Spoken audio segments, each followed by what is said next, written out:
आज मैं इस वीडियो में कुछ ऐसे स्टेप्स आपको बताने वाली हूँ जिससे आपका हेयर फॉल तो रुकेगा ही, साथ ही साथ एक हफ्ते में आप हेयर ग्रोथ देख पाएंगे।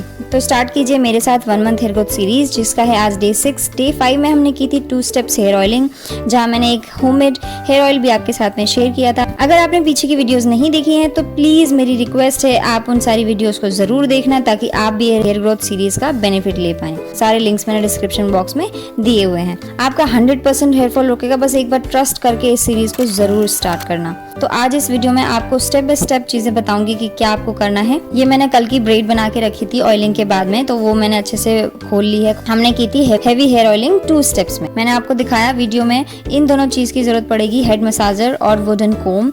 अगर आपके पास ये दोनों चीज नहीं है कोई प्रॉब्लम नहीं है, आप जो कोम यूज करते हैं वही यूज कर सकते हैं। और मसाजर नहीं है, अपने हाथों से भी आप अच्छे से मसाज दे सकते हैं। लेकिन मैं सारा प्रोसेस आपको समझाऊंगी कि किस तरह से आपको करना है। मेरे बालों में कितना सारा ऑयल लगा हुआ है, भर भर के मैंने ऑयल लगाया हुआ है। कल हमने ऑयलिंग जो की थी वही ऑयल है ये मेरे बालों में। अभी हाथों से थोड़ा सा अपनी स्कैल्प को सहलाना है, क्योंकि कल से हमारे बाल जो बंधे हुए हैं ना, तो स्कैल्प होती है वो रेस्ट पे चली जाती है। हमारे जो ब्लड सर्कुलेशन होता है वो थोड़ा सा क्लॉट हो जाता है, तो इस वजह से हाथों से थोड़ा अपने स्कैल्प को मसाज देना जरूरी होता है। उसके बाद में आपको कोम करनी है, क्योंकि अपने बालों को दोबारा से सुलझाना है, अपने स्कैल्प को अच्छे से कोम करना है, जो ब्लड फ्लो है वो तेज हो सके।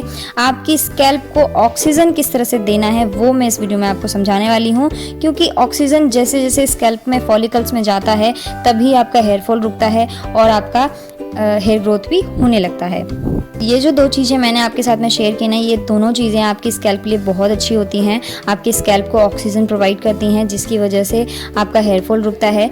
हेयर फॉल होने के कई कारण होते हैं, जैसे कि डैंड्रफ होना, ब्लड फ्लो प्रॉपर ना मिलना स्कैल्प को, फॉलिकल्स को, तो उसकी वजह से भी आपका हेयर फॉल होने लगता है। जब वो बेजान हो जाते हैं ना बाल, तो वो टूट के गिरने लगते हैं। तो वही चीज़ें सारी आपको फॉलो करनी है, ध्यान रखना है कि आपको क्या क्या चीज़ें करनी चाहिए। ये हेड मसाज, कोम्बिंग, ये दोनों चीज़ें तो आपको डेली करनी है, डेली बेसिस पे करनी है, चाहे आपने ऑयलिंग की है या नहीं की है। ये स्कैल्प मसाजर आप ऑर्डर करके मंगा सकते हैं, बहुत सस्ता होता है। ये 1-1.5 साल पहले मंगाया था और अभी तक मैं इसको यूज़ कर रही हूँ। इसका कुछ ख़राब नहीं होता, बहुत ही सस्ता होता है और आपकी स्कैल्प के लिए, आपके बालों के लिए बहुत ही ज़्यादा अच्छा होता है। मेन मोटिव है आपकी स्कैल्प को हमेशा एक्टिवेट रखना। अगर आपकी स्कैल्प, आपके फॉलिकल्स एक्टिवेट रहेंगे ना, तो हेयर फॉल रिड्यूस होने लगेगा, अपने आप रिड्यूस होने लगेगा। अगर आपको हेयर फॉल रोकना है तो इन स्टेप को फॉलो करके देख लीजिएगा, आपको एक बार में ही रिजल्ट दिखेगा। इससे आपको हेयर फॉलिकल्स को प्रॉपर ऑक्सीजन मिलता है, जिससे आपका हेयर फॉल कंट्रोल होने लगता है।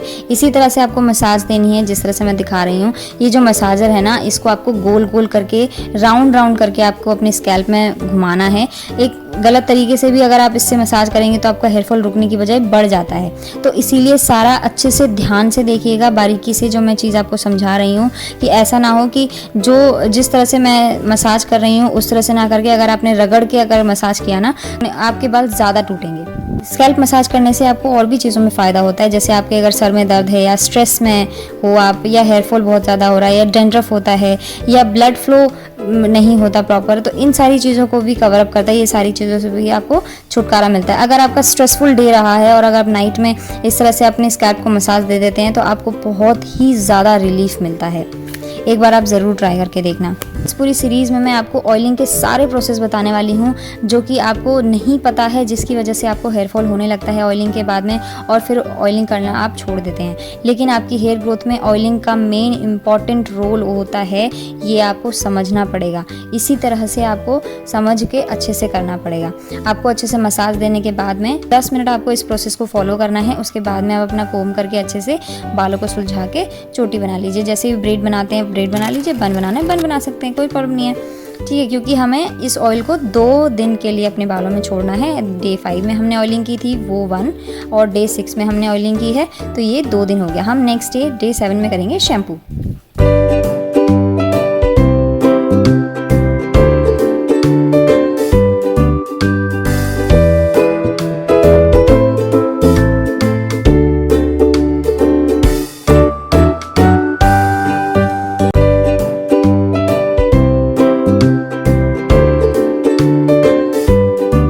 एक्सरसाइज जो बता रही हूँ इसका नाम है बालायाम। ये एक्सरसाइज भी बहुत ज़्यादा इफेक्टिव होती है आपके एक्सेसिव हेयर फॉल को रोकने के लिए और आपके फॉलिकल्स को प्रॉपर ऑक्सीजन पहुंचाने के लिए। प्रॉपर ब्लड फ्लो होने लगता है, इससे आपका हेयर ग्रोथ बहुत तेज़ी से होता है।